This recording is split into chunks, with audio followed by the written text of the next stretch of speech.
Assalamualaikum warahmatullahi wabarakatuh. Salam sejahtera bagi kita semua. Om Swastiastu, Namo Buddhaya, salam kebajikan. Selamat siang semuanya. Perkenalkan aku Risma Suendra sebagai moderator di acara Retro Web Universitas Pertamina yang akan menemani kalian selama 1 jam 30 menit ke depan yang akan membahas tentang pengaplikasian teknologi robotik ke dunia otomasi. Sebelum kita mulai nih, aku mau tanya dulu nih dari kalian. Kalian tuh dari jurusan apa sih? Bisa ketik dulu di kolom chat ya. Nah, sebelumnya aku bacain dulu rundown acara di siang hari ini. Yang pertama itu ada pembukaan, terus ada sesi materi, yang kemudian dilanjutkan oleh sesi diskusi dan penutupan. Oke, nah supaya diskusi kita kondusif, ada beberapa peraturan yang harus dilakukan, yaitu peserta wajib menggunakan fitur raise hand ketika ingin bertanya ataupun memberikan interupsi. Yang kedua, peserta wajib menyalakan kamera saat berbicara dan tidak diperkenankan untuk menyinggung SARA. Diharapkan teman-teman untuk mengikuti acaranya hingga selesai karena nantinya akan ada link feedback di akhir acara, jadi dimohon untuk teman-teman bisa mengikuti acara dari awal hingga akhir. Oke, untuk mengusir waktu, mari kita lanjut ke acara selanjutnya. Sebelumnya, harus tahu bahwa diskusi kita siang hari ini ditemani oleh Pak Ari. Selamat siang Pak Ari. Halo, selamat siang Rizva. Suara saya bisa terdengar? Terdengar Pak. Oke. Bagi yang belum tahu nih, Pak Ari ini adalah seorang dosen teknik mesin Universitas Pertamina, sekaligus pembina UKM dari Retro ini. Langsung aja kita mulai dengan sesi diskusi kita hari ini. Yang pertama itu peran ilmu robotik dalam sistem otomasi. Nah, mari kita masuk ke topik diskusi yang pertama. Jadi, bagaimana sih Pak ilmu robot itu berperan dalam dunia otomasi?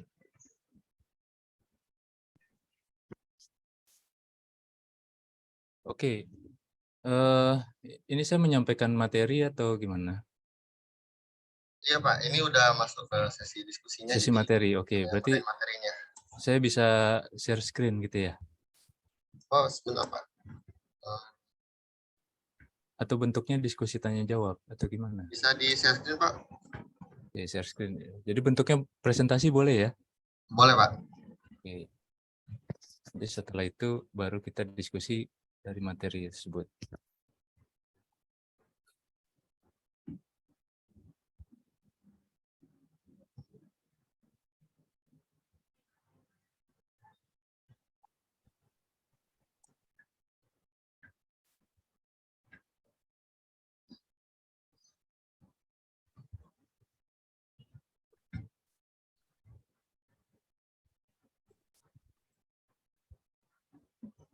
Oke, semuanya. Halo, selamat siang. Assalamualaikum warahmatullahi wabarakatuh. Salam sejahtera untuk kita semua. Apakah suara saya bisa terdengar dengan jelas? Terdengar dengan jelas Pak. Oke, baik. Sesuai dengan undangan yang saya terima, ya. Jadi pada hari ini acara kegiatan Web Retro dari UKM Rekayasa Teknologi Robot Retro Universitas Pertamina, ya. Saya diberikan tema besar itu adalah mengenai teknologi robotika dalam dunia otomasi.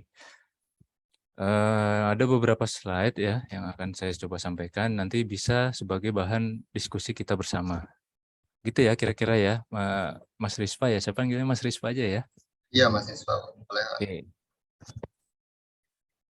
Oke, yang pertama, ini tadi mungkin sudah diperkenalkan, tapi ini mungkin saya sedikit lebih banyak lagi ya. Nama saya adalah Ari Sukmajaya, dipanggil Ari. Berikut ini ya foto saya ya masih sama ya dengan saya ya saat sekarang ya. Nah, riwayat pendidikan saya ini ada dari S1 sampai dengan S3 di Institut Teknologi Bandung, Teknik Penerbangan untuk S1, S2-nya dari Toyohashi University of Technology Jepang, bidang teknik mesin, dan kemudian terakhir adalah doktoralnya juga di Institut Teknologi Bandung, bidang teknik mesin. Research interest saya adalah mengenai bio-inspired robotics dan sistem-sistem tanpa awak atau unmanned system. Oke, ini outline yang akan saya bahas hari ini. Sederhana saja, tapi akan cukup banyak mungkin ya, tapi kita banyak cerita saja ya. Karena waktu saya mungkin terbatas ya, berapa menit Mas Rispa? Ada 50 menit, Pak. Oke, 50 menit. 50 menit. Wah, oke. Itu satu jam mata kuliah ya. Oke, pendahuluan. Lalu dilanjutkan dengan robot. Apa itu robot? Lalu kita bicara juga mengenai otomasi dan kemudian akan sedikit kesimpulan dalam sebagai penutup. Oke. Ini bisa dilihat saat ini, ya. Ini adalah kondisi dunia kita saat ini, di mana kita dikelilingi oleh dunia yang penuh teknologi. Ya. Teknologi itu sebagai suatu sarana untuk memenuhi kelangsungan dan kenyamanan hidup manusia. Tapi tidak hanya sekedar teknologi, ya, teknologi kita di dunia saat ini adalah teknologi yang cerdas. Katanya gitu ya, teknologinya cerdas. Sehingga salah satu bentuk dari kecerdasan dari teknologi itu membuat kita saling terhubung, ya, ada keterhubungan dan konektivitas. Sebagai contoh yang paling sederhana itu adalah terkait dengan sosial media, ya, atau juga dengan aplikasi-aplikasi pengirim pesan gitu ya, misalnya ya, messenger gitu ya, apapun itu bentuknya. Nah, sehingga kita tidak lagi hidup dalam dunia yang jauh gitu ya. Misalnya saya sekarang dengan Rispa walaupun terpisah jarak gitu ya, sebagai moderator, tapi kita di dalam teknologi platform yang kita gunakan ini, misalnya Zoom, kita bisa terhubung, terkoneksi. Nah, kita bisa saling berkomunikasi dalam teknologi tersebut. Nah, apakah kita merasa nyaman dengan teknologi tersebut? Saya kira iya. Untuk tujuan-tujuan tertentu, teknologi tersebut akan membantu kita. Ya. Yang kedua juga, selain juga terkait dengan keterhubungan dan koneksi, juga dunia kita saat ini sedang mengalami suatu revolusi, terutama di bidang teknologi industri, di bidang industri. Nah, sehingga kita memiliki kata-kata kunci yang sering sekali kita dengar ya, tidak hanya di acara kita saat ini ya, tapi juga di dunia luar sana, itu terkait dengan misalnya industri 4.0. Ada lagi istilah automation atau yang diangkat di web retro ini yaitu otomasi tadi ya, automation. Lalu kemudian ada artificial intelligence atau kecerdasan buatan, ada Internet of Things, ada big data, ada smart system, dan kata-kata kunci lainnya yang mungkin dalam 10 atau 15 tahun sebelumnya itu belum dikenal sama sekali. Ya, jadi kata-kata kunci tersebut begitu masif ya, dalam waktu-waktu belakangan ini dan semakin singkat waktunya. Oke. Nah, ini adalah penggambaran mengenai adanya revolusi industri. Ya, kita sudah tadi sampaikan di awal ada satu kata kunci yaitu industri atau industri 4.0. Nah, itu berarti ada industri 3.0, 2.0 dan 1.0. Nah, ini ada timelinenya di sini mulai dari tahun 1800, 1900, 1960 sampai dengan saat ini. Saat ini kita berada pada era atau masa revolusi industri yang keempat, di mana smart dan automation itu memegang peranan penting dalam suatu industri. Ya. Nah, pada slide ini kita bisa lihat bahwa apa yang diangkat, ya, tema yang diangkat dalam diskusi kita hari ini, ya, itu sudah berlangsung sejak industri 3.0 sebenarnya. Ya, industri 3.0 itu terkait dengan automated production, ya, computers, IT system, dan robotics. Jadi kalau kita bicara robot, itu bukan suatu teknologi yang baru dari 4.0, bukan. Tapi dia sudah dimulai sejak industri 3.0. Ya. Kemudian di industri 4.0 yang baru itu adalah mengenai smart dan automation atau otomasi. Nah, ini yang menarik dari topik web retro kita kali ini tadi adalah bagaimana teknologi robot dalam dunia otomasi, gitu kan ya, betul ya? Sehingga kita melihat robotics yang lahir dari industri 3.0 masih tetap relevan dengan industri 4.0. Nah, ini yang bisa kita diskusikan lebih lanjut dalam acara hari ini. Nah, ini pertanyaan sekarang, pertanyaan mendasar. Apa sih itu robot, apa sih itu otomasi? Jadi karena saya tidak, tadi juga disampaikan bahwa acara ini juga ada yang umum ya, berarti belum tentu semuanya memiliki pengertian atau tahu apa itu sih robot, apa sih itu sih otomasi gitu ya kalau dia eksternal. Mungkin yang setiap hari berkecimpung di robotics mungkin sudah paham gitu, sudah tahu apa itu robot, apa itu otomasi. Jadi izinkan saya untuk sedikit mereview ya dari segi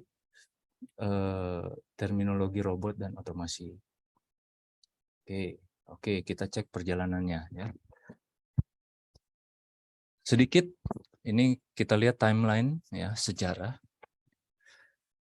singkat dari robotics ya. Kita mulai dari di sini yang terekam ya dalam sejarah itu dari tahun 350 sebelum Masehi gitu ya. Ada Architas ya, ahli matematika Yunani, dia sudah memikirkan dan bahkan sudah membuat suatu burung mekanis ya. Jadi mungkin saat itu terinspirasi dengan burung gitu ya, alam. Lalu bagaimana ya kalau saya membuat tiruannya? Nah, Architas itu sudah mulai memikirkan suatu bentuk mekanis ya dari apa yang ada pada alam. Kemudian melesat jauh ya sampai masanya revolusi industri tadi yang pertama. Lalu kemudian kita melihat adanya hasil-hasil dari revolusi industri tersebut. Misalnya tahun 1801 ada Joseph Jacquard yaitu terkait dengan alat tenun otomatis. Kemudian ada suatu penggambaran konsep ya mengenai artificial life, artinya kehidupan yang artificial, kehidupan buatan. Itu sudah mulai dipikirkan dari tahun 1800 dalam bentuk sastra ya, dalam bentuk sastra itu adalah cerita mengenai Frankenstein. Mungkin rekan-rekan semua di sini sudah pernah baca atau pernah nonton filmnya atau bahkan mendengar apa sih itu Frankenstein gitu ya. Nah, baru kemudian pada tahun 1921 ya, istilah robot itu pertama kali dipublikasikan ya dalam bentuk permainan teater ya oleh Karel Čapek ya dari Ceko. Dia menggunakan istilah robota dari bahasa Ceko dalam apa namanya teater. Jadi awalnya itu dari segi seni teatrikal. Nah, istilah-istilah ini baru kemudian berkembang tahun 1941, 42 Isaac Asimov ini mungkin sudah sangat terkenal ya di dunia robotics.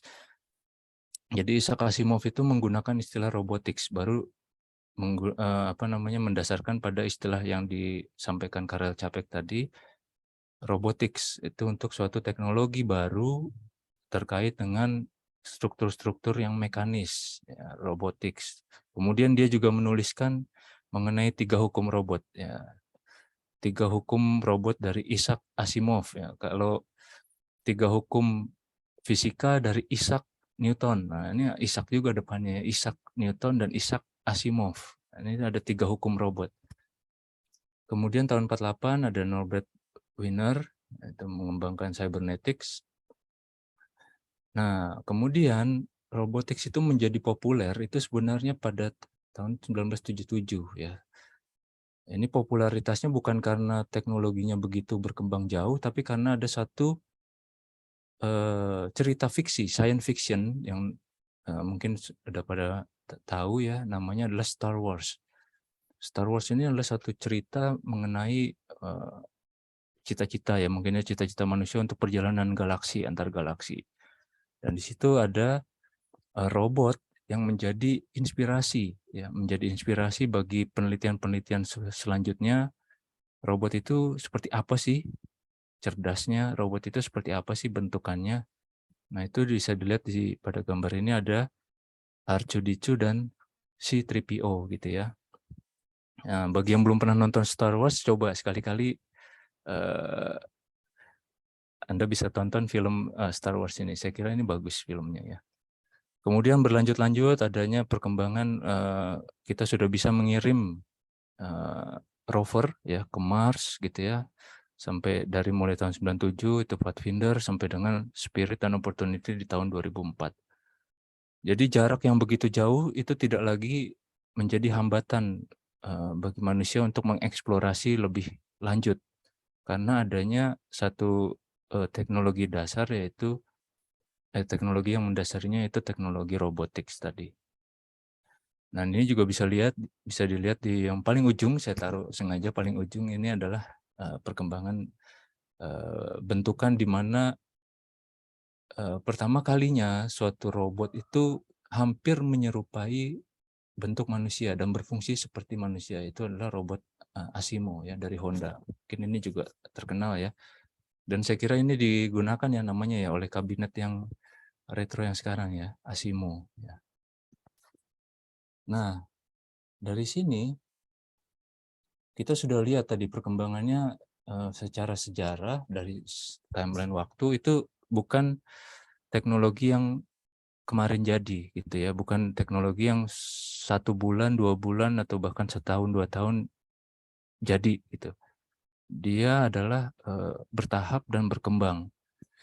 Nah, saking banyaknya perkembangan itu sehingga perlu distandarkan ya, ada standar. Nah, kita bicara mengenai standar di sini kita membutuhkan suatu standar apa sih itu robot artinya gitu ya. Nah, ini ada dari satu badan ya yang menstandarkan secara internasional disebut ISO ya, International Organization for Standardization. Ada namanya ISO dokumen ISO 8373 tahun 2021 ini baru lagi ya karena sebelumnya tahun 2012 kemudian direvisi tahun 2021. Jadi robot secara pengertiannya itu adalah program actuated mechanism. Program actuated mechanism. Jadi mekanisme aktuator yang terprogram with a degree of autonomy ya, to perform locomotion, manipulation or positioning. Jadi ini adalah standar internasional untuk pengertian robot. Nah, jadi mekanisme aktuator yang diprogram dengan derajat otonomi atau derajat otonomus tertentu ya, untuk melakukan suatu gerakan berpindah locomotion ya, manipulasi ya, atau mengubah sesuatu dan positioning atau memposisikan sesuatu. Ilmunya yang mempelajari mengenai desain, membuat dan menerapkan robot itu disebut sebagai robotics atau robotika. Nah, ini saya kira ini cukup jelas gitu ya. Nah, sekarang dari situ kita bisa melihat apa aja sih robot itu yang ada saat ini. Nah, ini kita bisa lihat, ini saya ambil dari berbagai sumber internet ya yang sudah bisa diakses saat ini begitu mudah. Ya, yang pertama itu adalah robot manipulator, yaitu robot dengan mekanisme yang terdiri dari susunan segmen, jadi bersegmen-segmen, dan dapat bergerak relatif satu sama lain. Ya. Jadi contoh paling sederhananya adalah robotic arms, gitu ya, lengan-lengan robot yang dia bisa bergerak, manipulator ya, artinya dia bisa mengambil sesuatu, misalnya memindahkan ke tempat yang lain, atau bahkan mendeteksi sesuatu, mengubah sesuatu, dan lainnya ya. Jadi dia tadi ya bergerak, memanipulasi dan bahkan juga bisa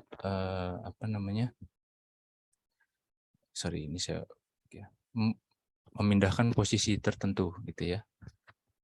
Nah, ini adalah namanya robot manipulator. Nah, ini sekarang ini sudah banyak digunakan terutama di industri ya, industri manufaktur ini sangat banyak menggunakan robot jenis manipulator seperti ini. Kemudian yang kedua itu adalah mobile platform. Ini juga termasuk robot. Mobile platform itu artinya suatu komponen atau kerangka dan struktur yang dirakit ya untuk menghasilkan suatu gerakan atau perpindahan. Nah, ini contohnya di sini saya ambil. Ya, halo? Ada yang bertanya atau gimana?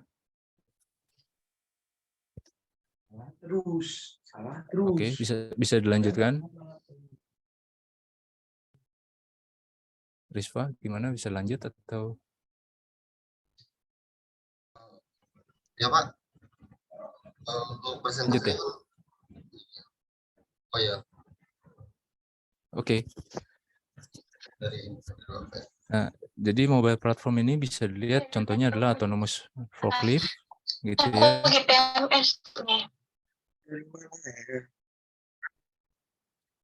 Dan juga ada automated guided vehicle ya atau AGV gitu ya. Jadi di sini kita bisa lihat ada komponen-komponen sederhana yang dirakit untuk menghasilkan gerakan atau perpindahan. Nah, yang ketiga itu adalah jenis robot yang juga sering kita lihat terkait dengan mobile robot. Jadi kalau tadi ada mobile platform, sekarang kita bicara mengenai mobile robot. Ya. Sebenarnya mobile robot ini adalah jenis mobile platform yang memiliki atau tidak memiliki manipulator. Ya, manipulator itu tadi ya seperti tangan tadi gitu ya, robotic arms tadi. Nah, ini bisa dilihat ini adalah contoh robot yang memiliki kaki 4 gitu ya, robotic arms. Four leg robot gitu ya. Nah, kemudian mobile robot tidak hanya terkait kaki, tapi juga dia bisa bergerak ya dengan menggunakan roda, seperti yang dapat dilihat pada gambar paling kiri ya. Ini adalah autonomous transport mobile robot ya, di mana robotnya didesain untuk dapat bergerak di setiap bukan setiap ya, di segala kondisi gitu ya, kondisi permukaan. Juga di sini kita bisa lihat adanya contoh dari robot hexapod. Ya, hexapod di sini yang bergerak melewati suatu rintangan gitu ya. Nah, yang terakhir ini juga sudah tadi juga sudah disampaikan di timeline history tadi terkait dengan robot humanoid. Yang bisa kita lihat bahwa gerakannya memang betul-betul menyerupai gerakan manusia ya. Ada tangannya, ada kakinya, ada kepalanya, ada badannya. Dan mungkin juga nanti ada suara dan sensor-sensor yang lain. Kemudian yang keempat, ini adalah jenis robot yang cukup baru juga ya, yang disebut sebagai wearable robot.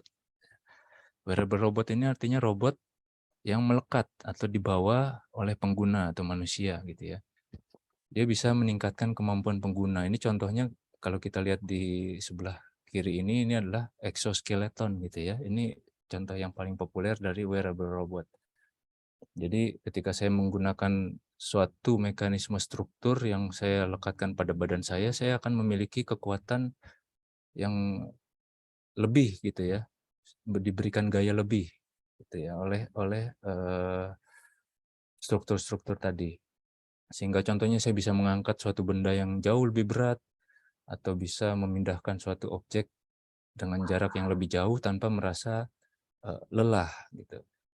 Nah, yang sebelah kanan ini juga satu teknologi yang terkait dengan wearable robot, tapi ini juga terkait dengan konektivitas, di mana saya bisa menggerakkan suatu robot dengan jarak yang jauh atau di tempat yang lain gitu ya, dengan misalnya menggunakan teknologi virtual reality.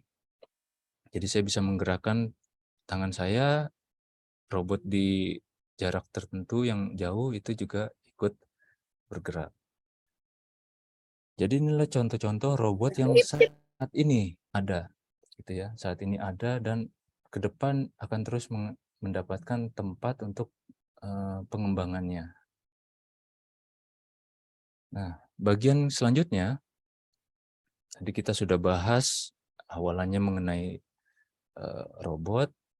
Sekarang bagian kedua kita dari topik besar kita bicara mengenai otomasi. Otomasi. Nah, menurut bahasa kita, otomasi itu artinya mengotomatiskan. Jadi otomatis itu artinya adalah bekerja dengan sendirinya. Jadi sesuatu yang bekerja dengan sendirinya itu disebut otomatis. Dan kalau kita bisa membuat sesuatu itu bekerja dengan sendirinya, maka kita mengotomasi. Nah, menurut standar internasional lagi ya, ISO tadi, di dalam dokumen ISO, otonomi atau otonomi itu merupakan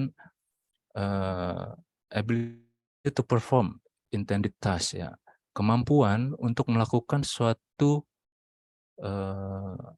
tujuannya atau tugas yang diberikan berdasarkan kondisi saat ini, ya, based on current state, ya, berdasarkan kondisi saat ini, dan kemudian tanpa intervensi atau campur tangan dari manusia. Ya. Jadi menurut Badan Standar Internasional, yang disebut otonom itu ya, itu adalah kemampuan untuk melakukan suatu tugas atau operasi berdasarkan kondisi dan berdasarkan kondisi saat ini, tanpa intervensi atau tanpa campur tangan dari manusia. Nah, jadi di sini kita bisa lihat ada dua hal. Yang pertama ada manusia dan ada robot. Nah, kalau robot dia bisa bergerak sendiri atau bekerja dengan sendirinya, otomatis, maka itu disebut sebagai otonom. Nah, kita bisa lihat di sini dalam grafik ini, ya, ada grafik taksonomi, ya, taksonomi kolaborasi manusia robot dalam industri manufaktur. Ya, kita bisa lihat di sini dari yang paling bawah ini adalah manual, ya. Artinya manusia bekerja sepenuhnya. Semuanya pekerjaan dilakukan oleh manusia. Nah, jadi tidak ada robot. Nah, kemudian ada robot. Nah, yang tahapan selanjutnya, di tingkat selanjutnya, yang bagian atasnya ini adalah pre-programming. Jadi ada suatu robot yang ikut bekerja bersama manusia, tapi kerjaannya robot tersebut hanya mengeksekusi atau melaksanakan kode atau perintah yang ditanam pada robot tersebut. Kemudian naik lagi satu tingkat, ada adaptive manipulation. Adaptive manipulation ini artinya robot tersebut tidak hanya mengeksekusi dari suatu rencana atau tugas, ya, tapi dia juga dapat beradaptasi terhadap suatu perubahan rencana. Jadi kalau misalnya robot tadinya diminta untuk dari kiri ke kanan, lalu kemudian ada suatu perubahan, jangan kiri ke kanan, atas ke bawah. Ini robot-robot seperti ini semakin bisa memenuhi suatu perubahan terhadap rencana. Oke, robotnya bisa tidak hanya ke kiri ke kanan, tapi juga meletakkan dari atas ke bawah. Ya, sehingga peran robot akhirnya menjadi lebih besar, yang tadinya hanya bergerakan kiri ke kanan, jadi bisa sekarang bawah ke atas. Sehingga peran manusia yang tadinya harus menggerakkan bawah ke atas, jadi digantikan oleh robot. Kemudian naik lagi satu tahap lagi, itu adalah imitation learning. Ya. Jadi robot tidak hanya bisa berubah berdasarkan rencana, tapi dia juga belajar. Ada learn, belajar dan mengeksekusi. Jadi kita memberikan suatu program terhadap robot, dia untuk mengenali suatu pola, belajar, dan kemudian mengeksekusi berdasarkan hasil belajarnya, gitu ya. Nah, naik lagi satu tahap, ini adalah plan and execute.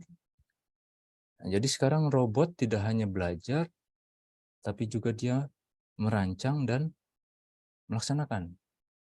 Merancang dan melaksanakan. Belajar, merancang, dan melaksanakan.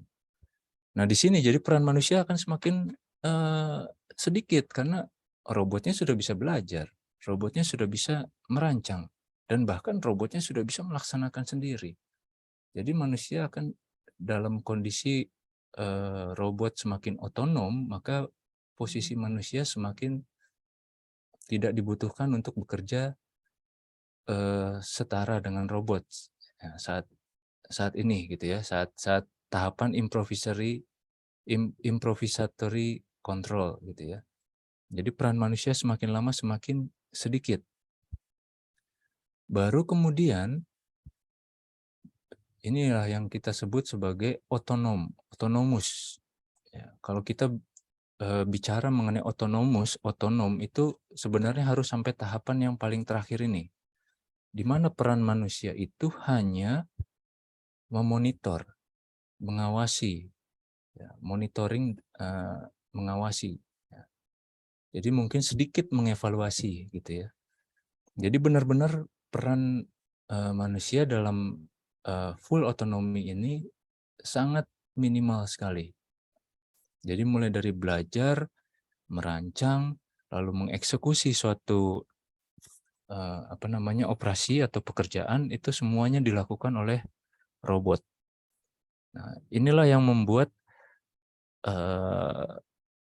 tingkat kompleksitas dari robot tersebut akan semakin tinggi, ya, karena tidak lagi robot itu harus diberikan masukan-masukan input ya dari manusia gitu ya, tapi robot itulah sendiri yang menentukan inputan apa yang dia perlukan, proses apa yang dia perlukan, output apa yang harus dia keluarkan gitu. Jadi peran robot semakin dominan ketika dia semakin otonom. Ya, inilah kita lihat bahwa belajar, merancang, dan melaksanakan seluruhnya dilakukan oleh robot. Nah, pada titik ini, robot tersebut akan memiliki kecerdasan buatan. Inilah peran dari kecerdasan buatan yang membuat robot dapat menjadi otonom, artificial intelligence. Nah, artificial intelligence itu baru-baru ini dikembangkan dengan begitu pesatnya, sehingga mampu untuk belajar tadi ya, belajar, kemudian merancang sesuatu sampai dengan mengeluarkan output. Output ya, misalnya outputnya adalah berupa saran gitu ya, misalnya saran atau berupa angka, berupa hasil tertentu, hitung-hitungan. Nah, kecerdasan buatan yang begitu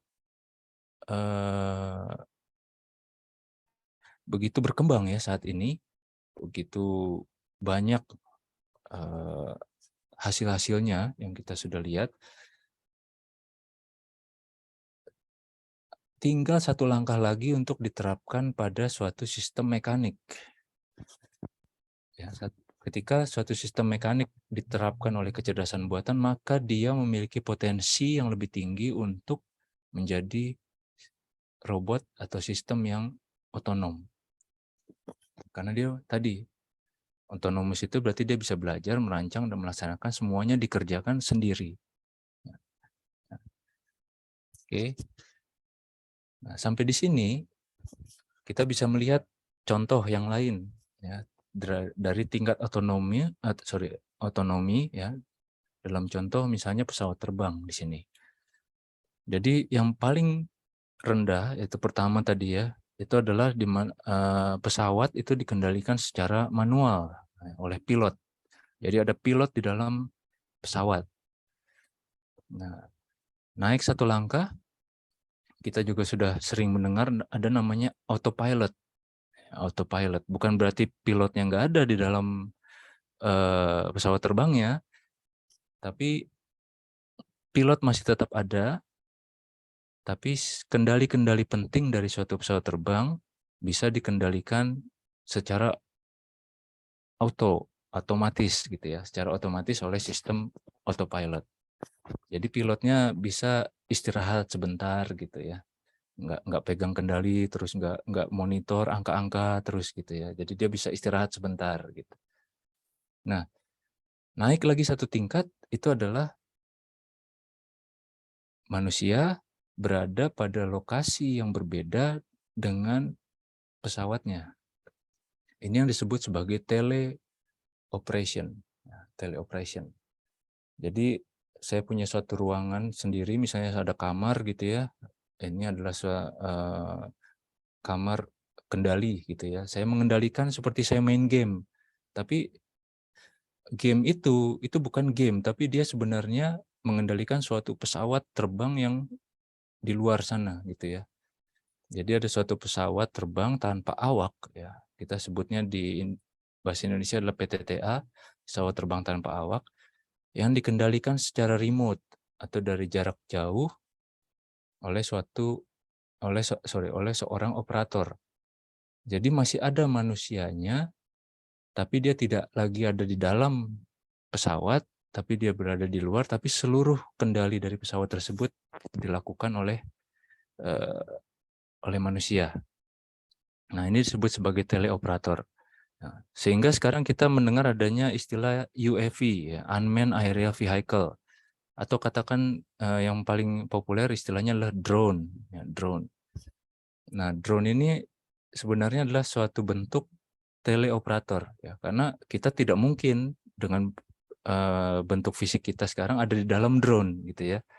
Ya, ada di dalam drone yang kecil-kecil itu. Jadi semakin lama bentuk pesawat terbang atau bentuk benda yang terbang tadi makin lama bisa semakin kecil ya karena adanya teleoperation tadi. Nah, naik lagi satu tingkat terkait dengan otonom tadi, derajat tingkat otonominya itu adalah kendaraan yang dioperasikan dengan menggunakan artificial intelligence. Artificial intelligence tadi kita bisa lihat yang sebelumnya bahwa dia bisa belajar, merancang, dan juga mengeksekusi suatu misalnya suatu program gitu. Dia bisa melihat suatu belajar. Ya. Oh, dari rancangan-rancangan yang ini, oke, saya akan pilih yang ini.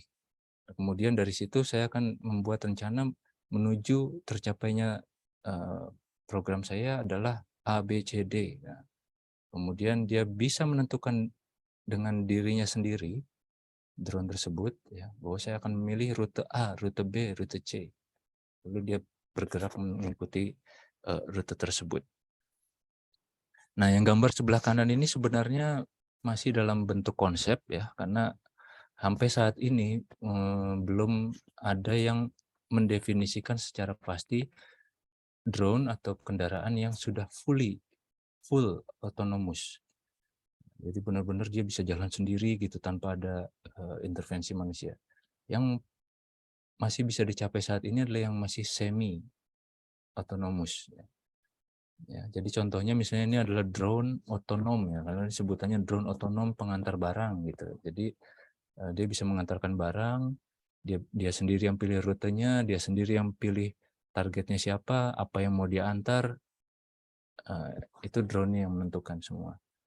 Kemudian juga dalam bidang militer ini contohnya adalah drone untuk bukan yang menghancurkan ya, tapi di sini ambil contohnya yang mengantar obat gitu ya untuk militer atau mengantar logistik-logistik militer. Jadi dia bisa menentukan mana daerah aman, mana daerah berbahaya dan lain-lain. Nah, sekarang ini juga sama. Apakah sudah ada robot yang otonom? Kan pertanyaannya jadi gitu ya. Kalau tadi kita udah bicara mengenai robot, kita bicara otomasi atau otonom, lalu kita sekarang bertanya, apakah sudah ada robot yang otonom? Di sini sebenarnya ada beberapa contoh yang menyampaikan bahwa itu adalah robot yang otonom. Tapi saya kira dari beberapa data yang dapat bahwa ini sebenarnya masih semi, ya, tetap masih ada semi otonom karena tetap masih ada manusia yang melakukan intervensi ya walaupun sedikit gitu ya, walaupun minimal tapi tetap masih ada manusianya. Jadi sebenarnya itu masih belum bisa dikategorikan sebagai fully autonomous. Ya, ini adalah contoh gambar di mana dari website yang didapat ini namanya adalah Argos ya, Autonomous Robot for Oil and Gas Rigs. Ya. Jadi robot otonom untuk lapangan-lapangan minyak dan gas yang tujuannya adalah untuk meningkatkan safety. Dia akan bergerak gitu ya di sekeliling rig gitu ya, untuk mendeteksi potensi-potensi mana, daerah-daerah mana yang bisa mengakibatkan bahaya gitu. Terus saja gitu. Nah, ini adalah salah satu contoh di mana robot otonom itu, ya saya bicaranya otonom aja ya, karena ini masih belum bisa dipastikan bahwa dia fully autonomous ya. Otonom yang sudah diterapkan pada industri yang sebenarnya gitu ya. Nah, dari teknologi robot yang otonom tersebut, kecerdasan tadi itu adalah keunggulan. Ya, keunggulan dari robot otonom dalam menyelesaikan permasalahan-permasalahan industri. Jadi, kecerdasan inilah yang menjadi nilai lebih dari robot yang biasa-biasa dengan yang robot otonom tadi. Nah, ini adalah contoh, ini adalah bagaimana kalau saya mendeskripsikan keunggulan-keunggulan robot ya dalam dunia otomasi. Ya, karena topik kita adalah teknologi robot dalam dunia otomasi, ya kita perlu tahu keunggulannya itu apa saja. Ya, yang pertama pasti dia akan meningkatkan produktivitas, karena pekerjaannya dari robot tadi ketika dia sudah memiliki otomasi, dia lebih akurat dan berkualitasnya tinggi. Dia mengurangi kesalahan. Ya, karena robot itu umumnya dia lebih presisi gitu ya. Umumnya lebih presisi. Dia kalau di satu titik situ sudah diprogram, dia akan menuju ke titik tersebut terus-menerus. Kemudian dia juga meningkatkan efisiensi karena menyelesaikan tugas tertentu lebih cepat. Dan mungkin nanti ke depan dia bisa lebih efisien dalam hal penggunaan energi. Juga mengurangi jumlah bahan-bahan yang terbuang ya, karena dia bisa melakukan kalkulasi sehingga bisa mengoptimisasi bagaimana penggunaan suatu bahan atau material. Yang terakhir ini sama seperti tadi robot di rig tadi ya, ini adalah untuk meningkatkan keamanan atau safety. Nah, robot itu bisa bekerja dalam kondisi berbahaya, dalam kondisi ruang yang terbatas. Dia juga tidak memiliki kelemahan untuk mengangkat beban berat tanpa cedera atau kelelahan. Ya. Jadi ini adalah keunggulan-keunggulan robot yang masih akan tetap ada dalam dunia otomasi. Ya, ini adalah dunia lain dari robot, tidak hanya dalam hal industri, tapi juga dalam hal ilmu pengetahuan. Ya. Jadi robot yang digunakan untuk penelitian. Ya.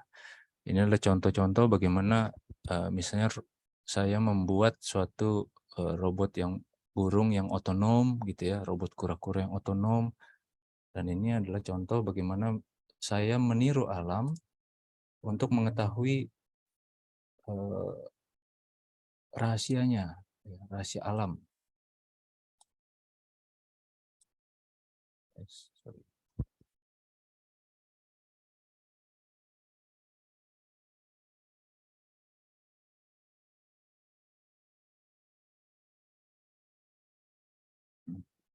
Ya.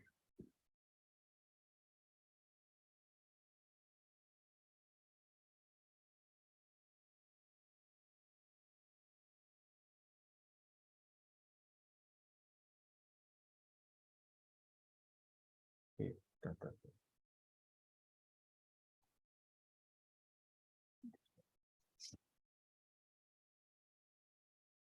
ya, ini adalah contoh bagaimana saya bisa menggunakan pengetahuan saya dalam misalnya dalam hal tadi ya robot dan otomasi untuk mengetahui misalnya bagaimana sih kalau saya membuat kalau saya ingin tahu tadi ya burung gitu terbang tuh bagaimana, terus satu kura-kura itu dia bisa di darat bisa di air itu bagaimana sih caranya gitu. Nah ini juga sama kalau misalnya saya bisa menggerakkan sesuatu seperti ekor ikan seperti ini, terus dampaknya dia terhadap gaya atau dampaknya dia terhadap efisiensi dari penggunaan energi itu seperti apa. Nah, sehingga saya memiliki satu peran lain dari robot-robot tadi yang tidak hanya terkait dengan efisiensi, terkait dengan efektivitas ya produktivitas atau safety, tapi juga dapat memiliki fungsi lain untuk membuat suatu lingkungan yang terkendali untuk penyinggapan rahasia alam ya. Nah, sehingga ada satu studi sendiri yaitu seperti biomimetic dan bioinspired. Nah, tapi robot juga memiliki kekurangan. Jadi kekurangan-kekurangan robot ini dapat dilihat pada slide ini, yaitu misalnya ada biaya investasi yang tinggi, ya, karena robot itu tidak murah, gitu ya. Dia perlu dibuat, dirancang, dan kemudian dirawat, gitu. Ya, robot juga berpotensi untuk tidak update, misalnya, karena ada robot lain yang lebih update, robot yang lama itu jadi apa? Ya, ini bisa jadi barang terbuang atau barang rongsokan. Sehingga dia bisa bukannya mengurangi biaya operasional, malah meningkatkan biaya operasional. Lalu kemudian kita juga melihat tadi ya, ketika robot itu semakin otonom, maka peran manusia semakin berkurang. Betul ya? Nah, sehingga kalau peran manusia berkurang, ada pro dan kontra. Nah, manusia jadi hilang pekerjaan. Nah, ini bisa jadi belum tentu bisa diterima oleh semua pihak. Ya, jadi ada pro dan kontra. Tapi di sisi lain, ya, robot yang semakin cerdas tadi akan dibutuhkan tenaga-tenaga ahli ya untuk memprogram, memelihara, mengoperasikan robot, kemudian juga memproses, menganalisis dan menginterpretasikan data-data pada sistem-sistem yang melibatkan otomasi. Nah, dari sini ini saya slide terakhir saya ya. Jadi kita bisa lihat bahwa pertama, teknologi robot memiliki peranan yang besar dalam dunia otomasi. Tadi sudah kita lihat perjalanannya robot tadi sampai dengan bagaimana penerapan-penerapan dia dalam dunia otomasi. Yang kedua, itu bisa dilihat bahwa tenaga ahli ke depan akan semakin diperlukan dalam hubungan manusia dan robot. Sehingga ini adalah suatu peluang ya bagaimana kita sebagai manusia untuk menjadi ahli ya, meningkatkan kapabilitas kita untuk menjadi ahli dalam hubungan tadi ya manusia dengan robot, terutama juga secara teknis. Kalau orang-orang teknis itu adalah teknis bagaimana membuat, merancang, dan bahkan sampai dengan merawat robot. Nah, yang ketiga, sebagai penutup terakhir adalah perkembangan robot itu tadi tentunya meningkatkan kapasitas sumber daya manusia ya untuk dapat beradaptasi secara fleksibel terhadap situasi dan permasalahan-permasalahan yang baru. Ya, saya kira ini referensinya dan sekian presentasi dari saya. Terima kasih. Saya kembalikan pada moderator Rizva. Silakan.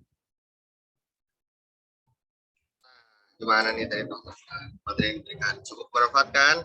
Untuk teman-teman yang masih bingung atau ingin bertanya-tanya, bisa nih langsung aja menggunakan fitur Raise Hand atau boleh juga dikirim di kolom chat ya.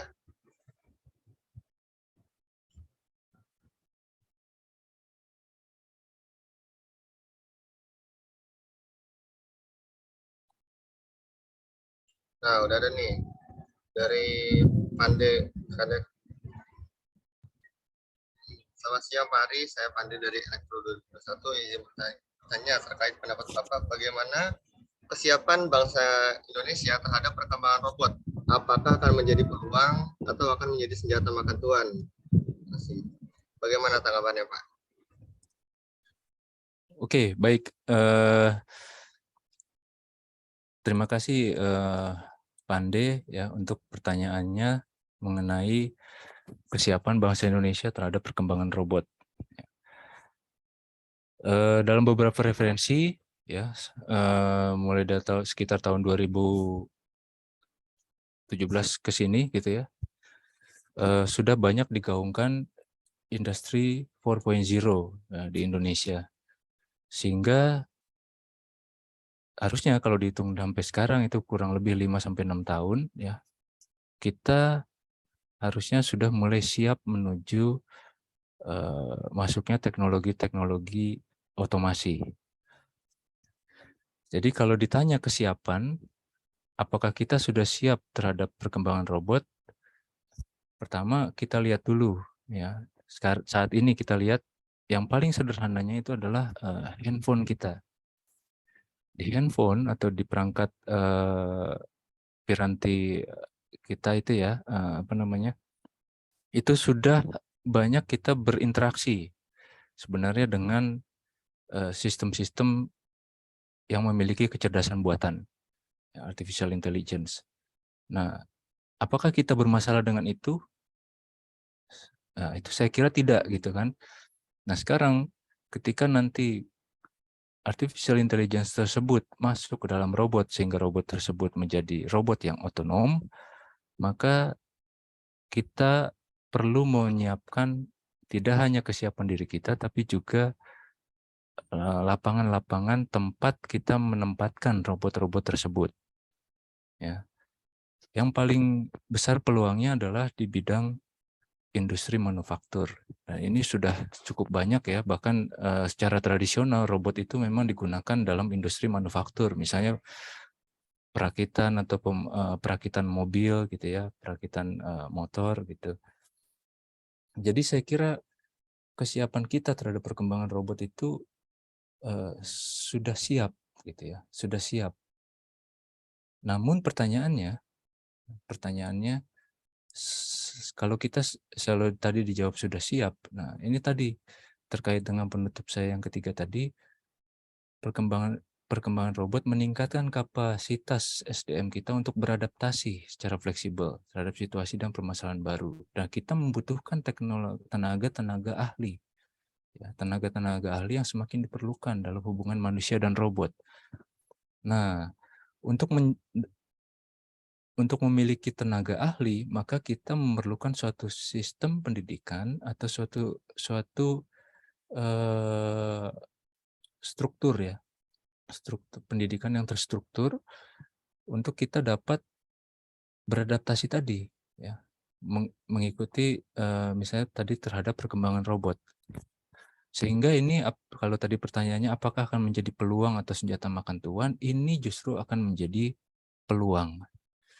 Ya, peluang kita, ya kita ya maksudnya kita, saya bicara kita itu sebagai manusia ya, untuk meningkatkan kapasitas kita, tidak hanya lagi kita bekerja hal-hal yang rutin gitu ya, yang maksudnya rutin itu dalam artian misalnya tadi naik turun naik turun naik turun naik turun, nah semuanya itu sekarang bisa dikerjakan oleh robot.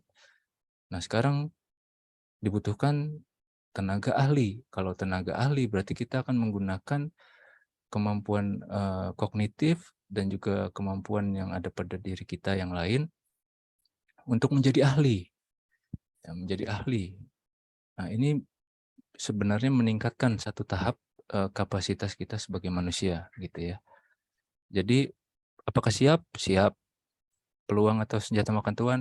Ini harusnya menjadi peluang. Nah, ini makanya rekan-rekan di Retro ini saya kira adalah contoh ya. Contoh bagaimana mahasiswa yang menangkap peluang tersebut ya untuk beradaptasi dengan teknologi robot. Saya kira demikian ya, Pandey, mudah-mudahan bisa menjawab. Baik, terima kasih Mbak. Saya menjawab. Oke, lanjut aja nih kita ke pertanyaan yang kedua ya. Selamat siang, perkenalkan saya Melania dari Universitas Tanjung Pura. Izin bertanya, apakah sebelumnya sistem robot sudah memiliki sistem AI atau robot hanya diprogram tanpa AI dan hanya dibuat dengan bahasa pemrograman? Sekian, terima kasih. Bagaimana tanggapannya Pak Ari? Oke, baik. Terima kasih Melania ya dari Universitas Tanjung Pura. Ya, salam kenal. Jadi, apakah sebelumnya sistem robot sudah memiliki sistem AI? Ya, jadi kalau kita lihat dari perkembangan robot, ya, artificial intelligence itu tidak berbarengan dengan lahirnya robot. Jadi robot itu awalnya adalah suatu struktur-struktur yang dirakit, lalu diberikan komponen-komponen elektronik, kemudian dia bisa bergerak gitu ya, bergerak ya, ada komponen mekanik, ada komponen elektronik sehingga dia bisa bergerak untuk kebutuhan atau keperluan atau tujuan-tujuan yang khusus gitu ya, khusus. Jadi misalnya dia menggerakkan sesuatu, mengambil sesuatu lalu memindahkannya dari kiri ke kanan, kiri ke kanan. Nah, dia akan begitu terus. Jadi sampai 1000 tahun kalau robot itu dirawat, dia akan bergerak dari kiri ke kanan saja. Ya. Jadi robot itu hanya mengikuti suatu kode yang diberikan, code yang diberikan. Jadi dia tanpa, tadi ya kalau melihat pertanyaannya, jadi hanya diberikan dari bahasa pemrogramannya. Ya. Kemudian ada yang namanya artificial intelligence. Artificial intelligence ini juga banyak jenisnya. Ya. Tapi salah satu yang paling penting dari artificial intelligence adalah kemampuan dia untuk belajar. Ya, sama seperti kita belajar, artinya kita memiliki memori terhadap yang lalu kita mendapatkan informasi baru, kita membandingkan dengan informasi lama, lalu kita membuat suatu keputusan. Jadi belajar itu ada memori dan keputusan. Nah, AI ini juga sama. AI itu punya database atau suatu apa namanya? Suatu pola-pola tertentu gitu ya, yang itu sebagai memorinya. Kemudian dia diberikan suatu input dan dia harus menghasilkan keputusan berdasarkan perhitungannya dia sendiri, algoritma dari AI tersebut. Ya. Jadi ketika dia bisa belajar lalu mengambil keputusan sendiri, maka robot tersebut menjadi robot yang cerdas, sama seperti manusia. Ya, manusia setiap hari kita bisa berpikir, belajar, lalu kemudian mengambil keputusan. Jadi Melania, kalau menurut saya, sistem robot awalnya itu tidak memiliki sistem AI. Itu adalah dua hal yang dikembangkan secara terpisah. Satu dari segi hardware dan programming sebagian, software. AI itu lebih banyak ke arah pengolahan data, scientific dari data, informasi, dari segi perangkat lunak. Lalu kemudian kemampuan kognitif dari artificial intelligence dimasukkan ke dalam robot sehingga robot dapat menjadi robot yang cerdas gitu. Nah, inilah yang disebut sebagai fully autonomous gitu ya, robot yang bisa belajar, merencanakan dan mengeksekusi suatu program secara otomatis atau dengan dirinya sendiri. Kira-kira begitu Melania, apakah bisa menjawab?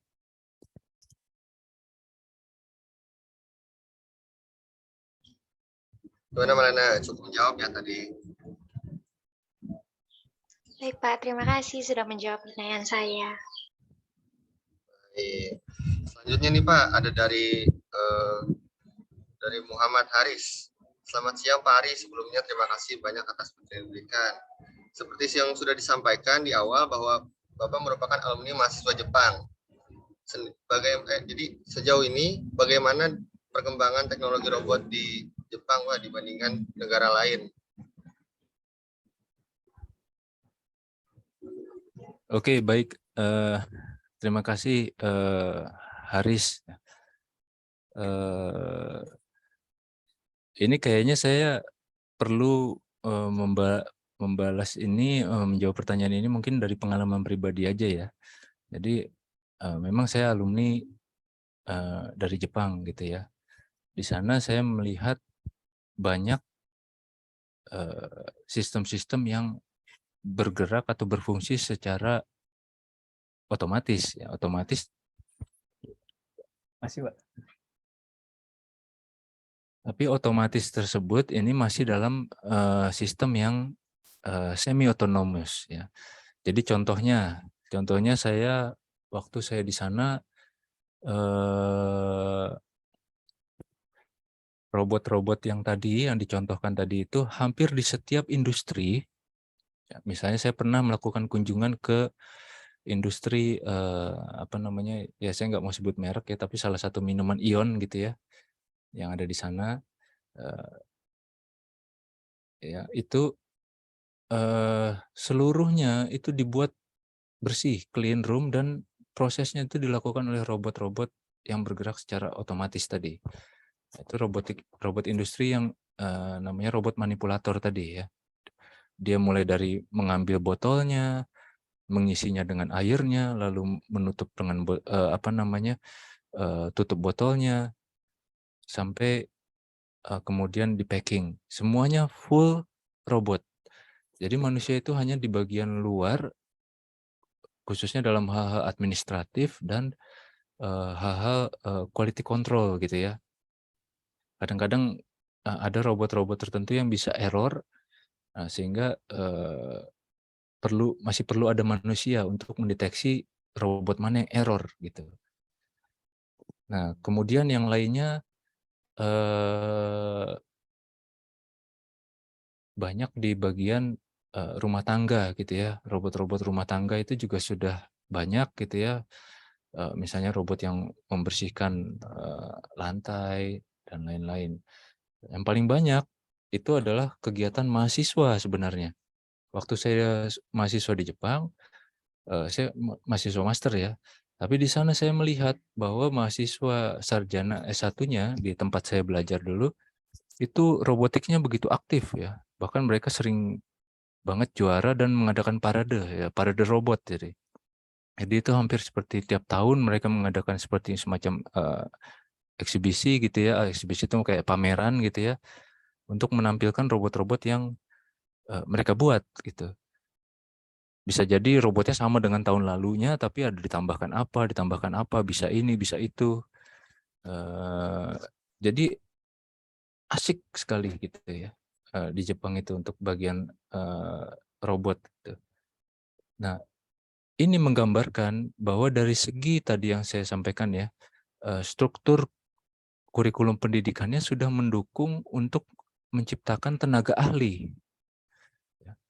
Jadi sudah mendukung untuk menciptakan tenaga ahli di bidang robotics, gitu, robotics yang tidak hanya terkait dengan robot ya, tapi juga tadi kecerdasan buatan dan otomasi. Jadi secara terstruktur, ketika saya di Jepang saya melihat adanya struktur yang begitu rapih gitu ya, bagaimana mempersiapkan generasi ke depan untuk beradaptasi dengan robot dan otomasi tadi. Nah, ini yang saya kira ya di sana jurusan-jurusan mekatronik atau jurusan terkait dengan robotics dan unmanned system itu ya termasuk sangat laku gitu ya. Ya, karena bidang-bidang pekerjaannya juga terbuka lebar gitu. Nah, ini mungkin juga tadi terkait dengan pertanyaan Pande ya, kesiapan kita harus sampai menuju ke sana. Kalau membandingkan robot di negara Jepang dengan negara lain, saya belum punya perbandingan negara lainnya, karena saya belum sampai melihat robotics di negara lain, ya kecuali Indonesia ya berarti. Nah, ini masih jauh lah kalau Indonesia dibandingkan dengan Jepang. Kira-kira gitu jawaban dari saya. Mudah-mudahan menjawab Haris. Oke, terima kasih Pak Ari.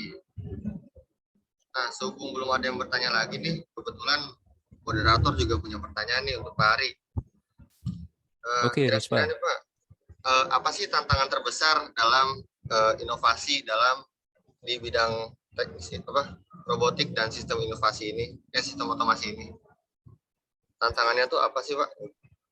Oke. Oke, terima kasih Rispa. Jadi kalau kita melihat tantangan, itu kita perlu melihat dari kekurangan dari robotics. Nah, ini saya tadi sudah membuat suatu semacam summary gitu ya, kekurangan-kekurangan robotics ini. Jadi yang paling pertama di atas itu ada tulisannya biaya investasi yang tinggi. Nah, ini adalah tantangan yang menurut saya harus pertama kali diatasi dulu. Biaya investasi. Karena kalau tidak memiliki biaya investasi yang tinggi ya, untuk mengembangkan robotics itu tidak bisa sustain ya, dia tidak bisa akan bertahan gitu ya. Dia mungkin jadi tapi kemudian nggak ada yang rawat, nggak ada yang menggunakan, nggak ada yang misalnya memperbaiki gitu ya, atau misalnya melakukan desain ulang dan semacamnya untuk dia menjadi lebih baik gitu ya, itu tidak akan berlanjut gitu. Jadi tantangan paling pertama itu adalah mengenai biaya investasi. Belum ada, ya kalau menurut saya saat ini ya, belum ada ya, sepanjang pengetahuan saya, entitas ataupun badan usaha yang secara khusus berkecimpung di bidang robotics. Misalnya mengembangkan robotics atau bahkan membuat benda-benda robotics gitu ya. Tadi kan kita sudah lihat ya, tadi ya banyak saya berikan contoh-contoh tadi robot itu apa gitu ya, mulai dari robot apa namanya yang umum gitu ya, manipulator, ada yang mobile platform dan semacamnya. Itu belum ada yang menuju ke sana. Kenapa? Karena pertama selain biaya investasi yang tadi ya biaya investasinya tinggi, orang kalau masuk ke dalam bisnis itu namanya bisnis dia harus untung. Nah, sekarang kalau penggunanya juga tidak banyak, artinya kemungkinan dia untuk untung jadi sedikit, sehingga belum banyak orang yang mau berinvestasi di situ. Nah, ini kita butuh suatu loncatan. Kalau kita ingin mengejar gitu ya, kita butuh suatu loncatan terkait bidang robotics ini. Tantangan yang kedua itu adalah yang di bawah. Nah, saya ngambilnya dua ini aja. Ya. Yang pertama biaya investasi, yang kedua adalah tenaga ahli. Tadi kita sudah lihat ketika robot nanti semakin berkembang, ya, jadi kalau tadi mengenai biaya itu adalah tantangan di masa yang pendek, ya, masa yang singkat. Tapi kalau tantangannya di masa yang akan datang yang cukup jauh, itulah kita memerlukan tenaga ahli di bidang robotics. Nah, tenaga ahli ini harus didukung atau disupport tidak hanya lewat biaya tadi, tapi juga dengan struktur pendidikan yang konsisten gitu ya. Misalnya saya mau melahirkan sarjana-sarjana yang memahami tidak hanya dari segi elektrikalnya, tidak hanya dari segi mekaniknya, tapi juga memahami mechanical, electrical, dan scientific datanya misalnya ya, atau informatikanya gitu. Nah, ini jadi tantangan yang kedua adalah kita belum memiliki tenaga ahli untuk itu. Ya, tenaga ahli belum ada karena kalau kita juga mau bilang tenaga ahli ya lapangan pekerjaannya juga belum ada. Jadi itu nanti jadi sebagai satu lingkaran. Industrinya belum maju, belum mature, belum membutuhkan banyak orang, tenaga ahlinya jadi sedikit, maka robotnya jadi sedikit. Nah, karena robotnya sedikit, tidak menarik orang untuk berinvestasi, maka biaya investasinya rendah. Akhirnya industrinya rendah. Kayak gitu lagi terus berputar. Ya. Jadi kira-kira jawaban singkat saya untuk Risva dua itu, yang pertama tantangannya adalah mengenai biaya investasi, yang kedua itu adalah terkait dengan tenaga ahli. Dan kita di universitas itu harusnya kita akan fokus di bagian pembentukan tenaga ahli, ya, mempersiapkan tenaga ahli untuk perkembangan robotics ke depan. Kira-kira itu, Risva. Baik, terima kasih Pak. Nah, untuk mengingat waktu, kita sudah selesai sesi diskusinya. Selanjutnya itu untuk menutup acara hari ini, mungkin dari Pak Ari ada sepatah dua kata-kata untuk menutup sesi diskusi, Pak. Oke, baik. Dari saya, yang pertama saya mengucapkan terima kasih untuk UKM Retro Universitas Pertamina sudah mengadakan acara ini. Ini adalah suatu kesempatan yang baik kita untuk semakin memahami perkembangan robot dan teknologinya di dunia otomasi tadi, sehingga kita mampu untuk bersiap dan kita mengetahui di mana posisi kita saat ini. Ya. Jadi saya apresiat sekali untuk UKM Retro Uper ya sudah mengadakan web retro ini dengan topik yang sangat relevan. Ya. sangat relevan untuk kondisi kita saat ini, yaitu robotics dan otomasi. Jadi untuk para peserta, saya juga mengucapkan terima kasih sudah hadir di acara ini. Saya mohon maaf jika masih banyak kekurangan saya karena kurangnya pengalaman dan mungkin kurangnya pengetahuan saya, sehingga mungkin ada banyak hal yang masih belum jelas. Ya. Jadi saya harap apa yang saya sampaikan di hari ini dapat bermanfaat, dan mudah-mudahan tadi seperti pertanyaan dari Pande, kita sebagai bangsa Indonesia, kita akan siap untuk menghadapi perkembangan atau bahkan kemajuan zaman di bidang robotics dan otomasi. Kira-kira itu, Risva. Terima kasih. Baik, terima kasih Pak. Untuk teman-teman jangan keluar dulu ya, karena nanti di akhir bakal ada link presensi untuk mendapatkan sertifikat. Nah, sekarang kita masuk ke sesi apresiasi yang akan diberikan oleh project manager untuk menyerahkan sertifikat, Pak. Jadi untuk Pak Ari, mohon maaf untuk mematikan share screen-nya dulu karena akan ada sertifikatnya, Pak.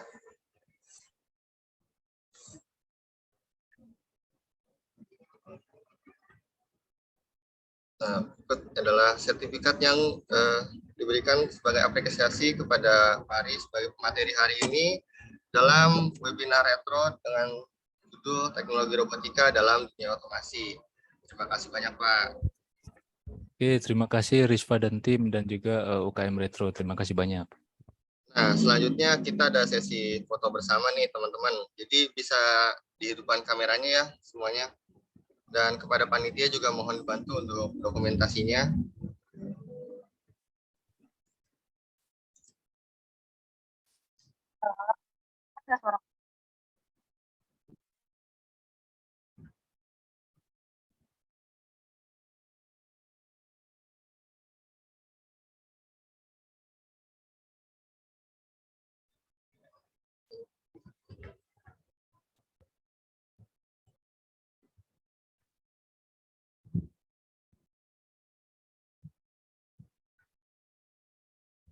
Oke, untuk teman-teman bisa dipersiapkan ya.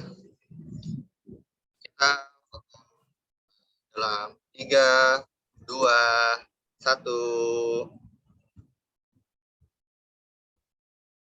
Oke, sekali lagi ya. 3, 2, 1. Baik, teman-teman. Karena kita udah selesai pada acara kita hari ini, bagi teman-teman bisa mengisi link form yang akan dibagikan oleh sesi selanjutnya. Atau bisa juga mengisi di link yang akan dibagikan di kolom chat ya.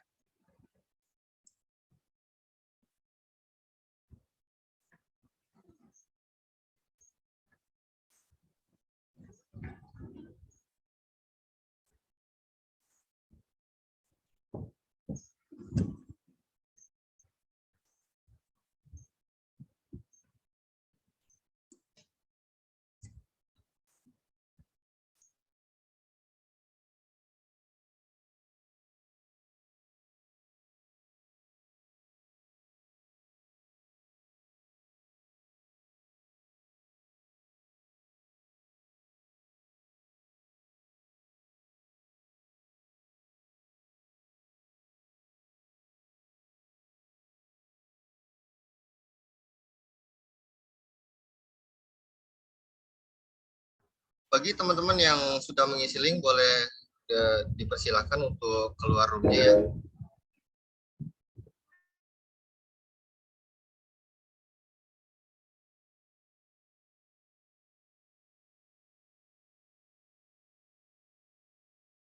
Baik, terima kasih Mbak Melania.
Oke, semuanya saya izin live ya, semuanya ya. Udah selesai acaranya ya?